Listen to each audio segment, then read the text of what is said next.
कहने के जनाब ये हम तो हुसैन के नारे लगाते हैं, हुसैन जिंदाबाद, यजीद मुर्दाबाद। कहने के जनाब ये सुनिएगा जरा, सुनिएगा, हुसैन हमारा तीसरा इमाम, हुसैन साहिब इस्मत, हुसैन साहिब हिदायत, हुसैन नवासे रसूल, हुसैन अली का बेटा, हुसैन फातिमा का बेटा, है ना। लेकिन दुश्मनों से अली की फजाइल हलक से नहीं उतर रहे। कहने के जनाब ये हुसैन की फजीलतें जितनी भी थी तो फजीलतें, सुनिएगा, रुख सुनिएगा। कहने के हुसैन की फजीलतें थी तो, लेकिन ये हुसैन की अपनी कोई जाती फजीलत नहीं थी।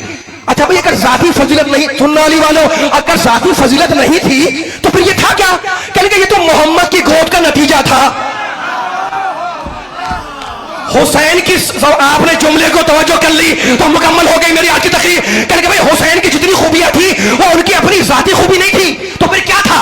कहने के मोहम्मद की गोद का नतीजा थी, है ना। तो मैंने कहा भाई इसी जुमले पर रुक जाओ कि गोद ही बनाती है और गोद ही बिगाड़ा करती है। हुसैन की जितनी खूबियां थी वो मोहम्मद की गोद का नतीजा थी, तो यजीद की जितनी खराबियां थी वो किस गोद का नतीजा थी?